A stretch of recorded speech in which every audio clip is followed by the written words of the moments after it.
Primeramente quiero empezar dándole la bienvenida a este canal. Quien les habla es Sandra Saavedra Grijalva, estudiante de la Universidad Enrique Guzmán y Valle, de la especialidad Literatura, sección H2 2023.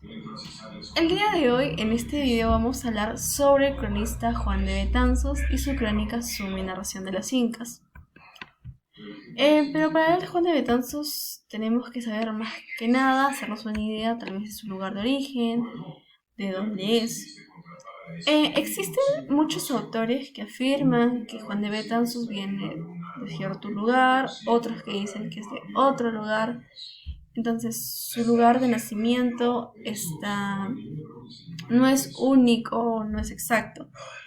Pero en este caso nos vamos a basar según Carmen Fossa Lidia, que nos dice que el lugar de nacimiento de Betanzos sería en Valladolid, y ella nos propone que él ya había llegado a Perú en el año 1534 y 1535.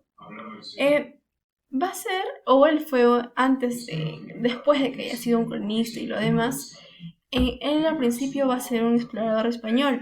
Incluso va a llegar conjuntamente con Francisco Pizarro, y que ya después de ello pues va a ser también conocido por su habilidad, dominio o especialidad en el quechua. Ahora, como les dije, no hay una información verídica, confiable como tal, o única y determinada que exista sobre dónde, cómo vivió, en qué año. No existe una información verídica. Pero nos podemos tal vez basar en Garcilaso de la Vega, quien nos dice que Juan de Betanzos habría vivido en el barrio de Carmeca. Nos dice: Betanzos vivía en el barrio de Carmeca, donde estaban las casas de Pedro López de Casalla, secretario que fue del presidente Gasca, y las de Juan de Betanzos, ¿no? Ahora, dentro del tipo de cronista que es Juan de Betanzos y de los diversos tipos de cronista que existe, Juan de Betanzos vendría a ser un cronista soldado. Ahora, él va a ser uno de los primeros cronistas que se va a enfocar en recoger las tradiciones del Imperio Incaico, pero lo va a recoger la tradición oral, de manera oral, en recopilando información. Lo diríamos entrevistas, ¿no? Como actualmente se le conocería, entrevistas, donde hablaba con las personas y todo lo recopilaba. Ahora, como les dije, uno de los primeros cronistas, primero va a ser Pedro Cieza de León en el año 1550, y después va a ser Juan de Betanzos en el año 1551. Ya después otros cronistas que van a tal vez escribir y van a hacer algunas crónicas, lo van a hacer después de que el imperio se haya destruido, o que hayan, digamos, basado sus crónicas en la versión de otros cronistas o de los conquistadores, ¿no? Ahora, vamos a enfocarnos y vamos a hablar sobre la esposa de Juan de Betanzos, que es Cuximayoquio, y que más adelante también va a ser conocida como Angélica. Ahora, Cuximayoquio, antes de ser y llegar a ser la esposa de Betanzos, ella iba a ser la esposa principal de Atahualpa. Pero como ya sabremos, Atahualpa pues fue capturado por los españoles, y después de su muerte ella pasó a ser concubina de Pizarro. Ahora, cuando pasó a ser concubina de Pizarro pasa algo muy interesante. Ella va a ser bautizada y, como ya les mencioné, le van a cambiar el nombre y se va a llamar Angélica. Y este hecho va a estar muy presente y se va a reflejar en muchos casos. Podemos dar un ejemplo de este traspaso de nombre, este cambio de nombre, ¿no? Incluso podríamos este cambio de identidad. Por ejemplo, en la concubina anterior a Cuximayoquio de Pizarro, que es Quispicisa, y que después también de bautizada, cuando pasó a ser concubina de Pizarro, después de bautizada, va a ser llamada Inés Guaylas. ¿No? ¿Por qué digo concubina? Es porque, según diversos autores, Pizarro no se habría nunca llegado a casar con ninguna de ellas. No, legalmente no se ha casado, por ende es como que no se les podría llamar esposas, por eso es que el término de concubina. Ahora, después de que con Coxinema yo ya he tenido 2 hijos con Pizarro, uno de ellos haya muerto muy pequeño, muere Pizarro, y ahí es donde realmente, cuando Coxinema yo pasa a ser esposa pues de Juan de Betanzos, ¿no? Y es la siguiente cita donde dice, ¿no? Más que nada para entender que a la esposa principal en ese entonces también se le conocía como Piwiwarmi o Piwiwarmi, ¿no? En el capítulo 16, Betanzos nos dice eso, ¿no? De que el Inca, que así es señor, tiene una mujer principal, y esta de ser de su deudo y linaje hermana suya o prima hermana suya, la cual mujer llaman ellos Piwiwarmi. Ahora, la esposa de Betanzos es muy importante porque ella va a ser el puente o esa unión que va a lograr relacionar a Juan de Betanzos con sus parientes y con la élite incaica, de la cual va a recolectar información para escribir su crónica. Es por eso muy importante de ella, ¿no? Como les dije, la unión entre esta princesa inca con Betanzos le proporcionó gran prestigio entre los nobles para que conozca, para que entablase una relación con sus parientes de ella. Recordemos la élite incaica, ¿no? Ahora, vamos a hablar sobre el gran dominio y habilidad que tenía Juan de Betanzos del quechua o del runacim, como se conoce. Tenemos la opinión de Fray Gregorio, quien nos dice y asegura que Betanzos es una de las personas que sabían muy bien la lengua general de este reino, es decir, el quechua, ¿no? Y ahora, Garcilaso de la Vega también nos afirma o nos dice que Juan de Betanzos presumía de gran lenguaraz en la lengua general de aquella tierra, y así por esto como por el parentesco de su mujer con el príncipe Zaire Túpac. No. Ahora que ya conocimos brevemente su origen, según Carmen Fosalidia, quién fue su esposa, que fue muy importante para la recopilación de información, y sobre el dominio del quechua que tenía Juan de Betanzos, vamos a hablar y analizar el título de la crónica, ¿no? De la obra. ¿Cómo? Más que nada vamos a empezar primero diciendo por qué. ¿Por qué empezó esta crónica, no? ¿Cómo, por qué, de dónde surgió su narración de los incas? Su narración de los incas primero se va a generar o se va a dar como una instrucción, un mandato que fue emanada del virrey Antonio de Mendoza.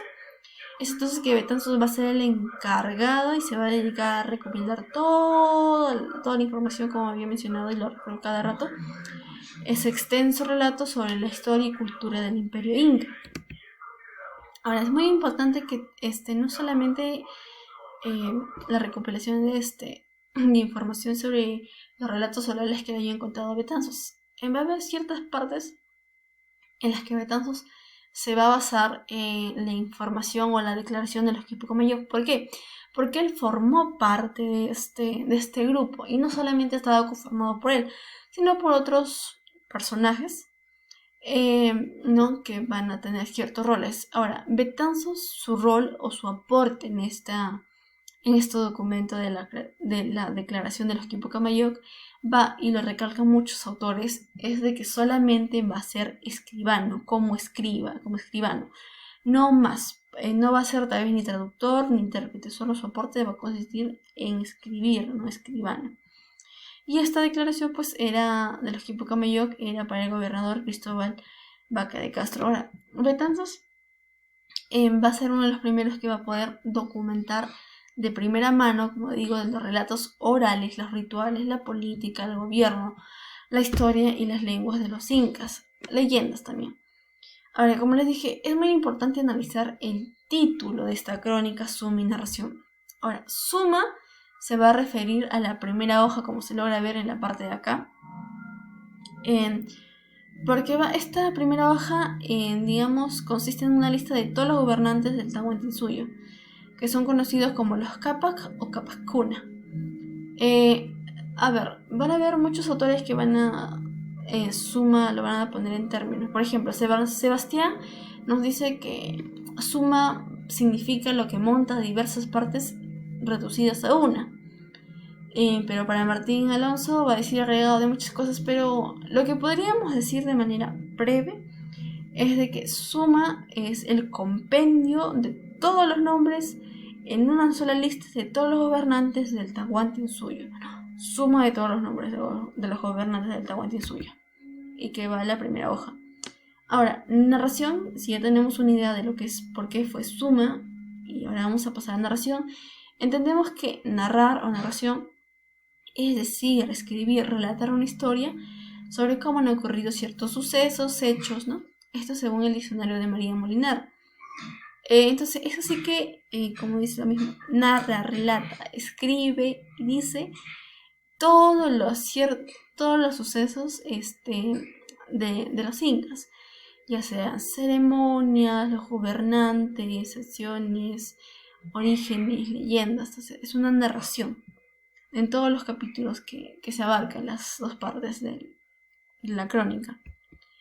Ahora, su narración de los incas va a estar conformada, como les dije, en dos partes. La primera va a tener 48 capítulos y que va a abarcar más que nada la historia pre-inca, la antigua pre-inca.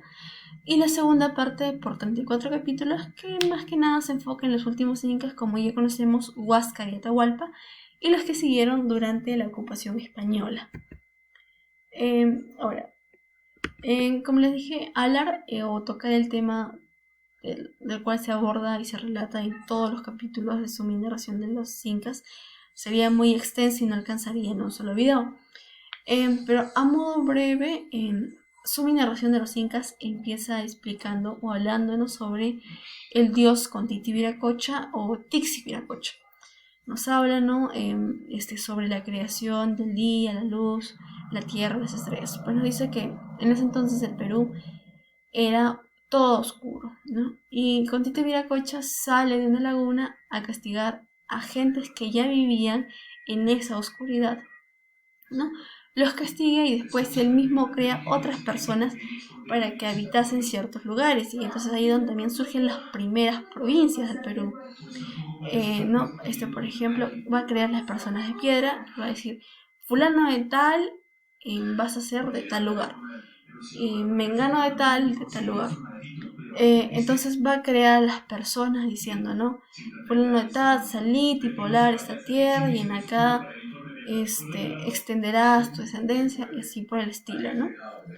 Y incluso va a mandar a otros viracochas a que vean de que, como lo había dicho Contiti-Viracocha, se cumpliese, ¿no?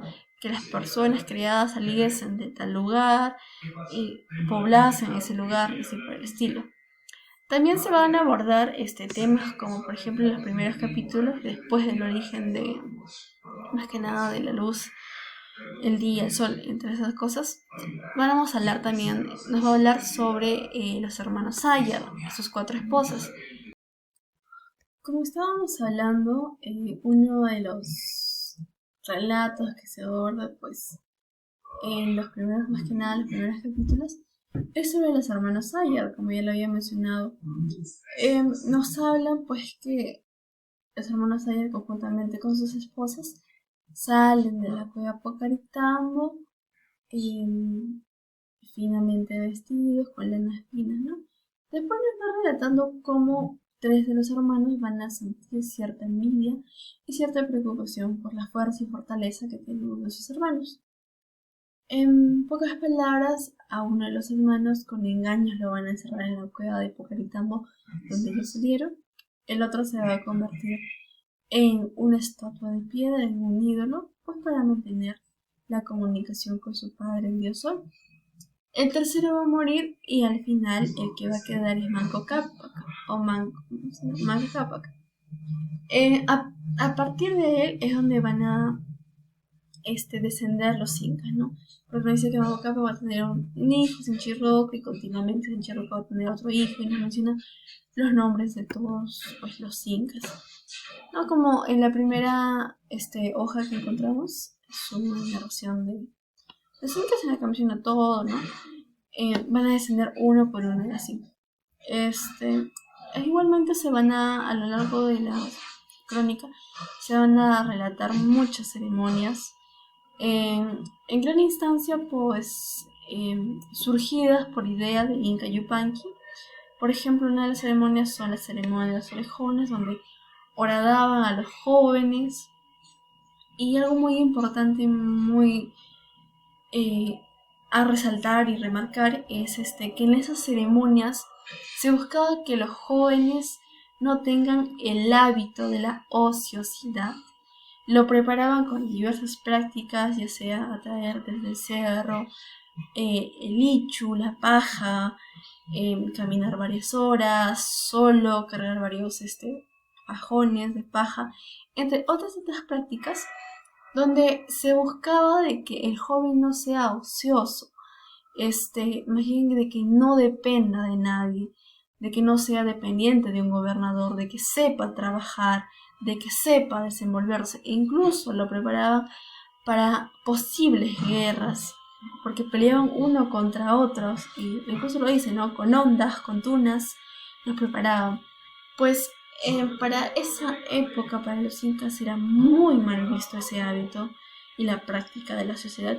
Y lo recalcan muchas más otras ceremonias donde no se está permitido eso, incluso para las mujeres, ¿no? Igual podemos ver ceremonias del Inti Raymi, o también las ceremonias cuando hacían digamos, una recopilación donde podían guardar, ¿no? Lo diríamos como una reserva de ropa, pero toda esta ropa es tejida. Y algo muy interesante es que no solo es tejida por las mujeres, sino que también por los varones. Y así continuamente podemos ver la reserva de comidas, de alimentos, igualmente de ropas. Incluso estas ropas van a ser dadas para los jóvenes y mozos y mozas, que incluso Inca Yupanqui va a unir, va a ser el casamiento de muchos de ellos, ¿no? Y va a haber muchas ceremonias, muchos actos, muchas prácticas que nos relatan en su narración de los incas, ¿no? Asimismo, casi ya para terminar más que nada este video, y más que nada también los invito a leer, porque creo que les va a interesar y es muy importante también que uno mismo lo lea de primera mano. Pero algo muy importante a tener en cuenta, y creo yo, es de que Juan de Betanzos, por más de que haya tenido un acercamiento muy cercano, haya tenido una relación tan cercana con los de la élite incaica, y que tal vez se haya interesado por el relato de los incas, haya tenido un buen dominio del idioma quechua, y ella se haya estado casado con una princesa inca, creo que no hay que dejar de lado el hecho de que él era un cronista, español, venido de España. Por ende, aunque no se quiera y aunque haya estado familiarizado tal vez con la élite incaica, siempre va a haber cierto sesgo o ciertos ámbitos desde el pensamiento europeo, español, que van a intervenir en la crónica. Como nos dice Sara Guardia, la mirada de los cronistas siempre va a tener y tuvo un sesgo de superioridad hacia los indios.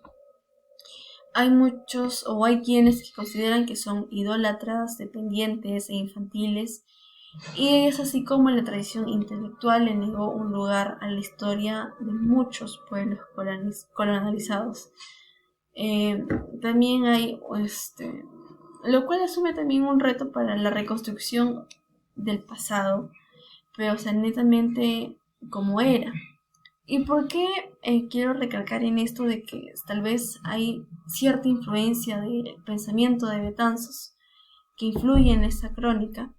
Es porque casi en el capítulo 2, casi al finalizar el capítulo 2, Juan de Betanzos dice lo siguiente en su crónica: otras muchas cosas hubiéramos aquí escrito de Viracocha, según que estos indios me han informado del, sino por evitar prolijidad y grandes idolatrías y bestialidades no las puse donde las dejaremos.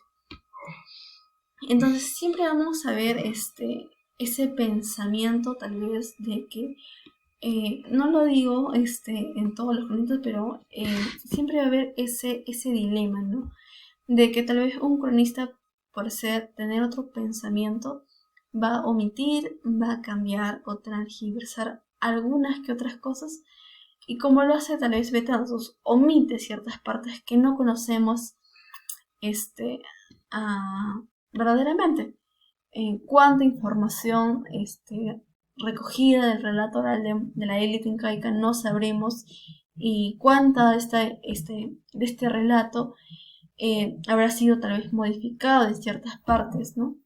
Por ende, no es del todo, digamos, verídico, como hubiese sido tal vez escuchar y plasmarlo el relato oral tal cual era, ¿no? Pero eso no quita pues de que su narración de los incas realmente sea interesante.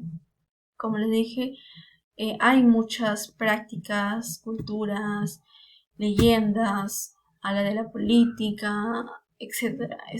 Es interesante, la verdad. Pero creo que siempre hay que tener en cuenta de que siempre va a verse influenciado y va a influir mucho el pensamiento del otro, ¿no? En este caso, más que nada de los españoles sobre los indios, ¿no? Incluso algunos españoles conquistadores tomaban como que a los indios como los salvajes. Me pareció muy importante recalcar ese tema y que lo tengan en cuenta, ¿no? Ya casi para terminar, si es que les interesa más sobre este tema y sobre el cronista, pues existen muchos artículos y muchas tesis que les pueden servir de ayuda, la verdad, y que son muy interesantes. Yo personalmente les recomiendo Escritura de la historia de las mujeres en América Latina, El retorno de las diosas, escrita por Sara Beatriz Guardia, que es una compilación y edición. Otra que es esta parte de acá, esta portada, esta imagen.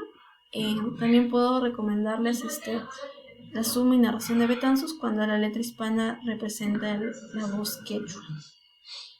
También el sistema antropomínico en el tiempo de los incas de Emérita Escobar Zapata, que es una doctora en lingüística. Y la fundación del Cusco Incaico a través de las crónicas coloniales, un estudio a partir de Juan de Betanzos y Juan de Santa Cruz Pachacuti.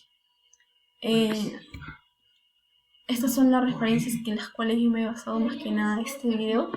Espero les haya servido de mucha ayuda, ¿no? Y más que nada invitarlos a ustedes de que sigan tal vez investigando más a profundidad si es que este tema les ha gustado. Y nada, muchas gracias, buen día.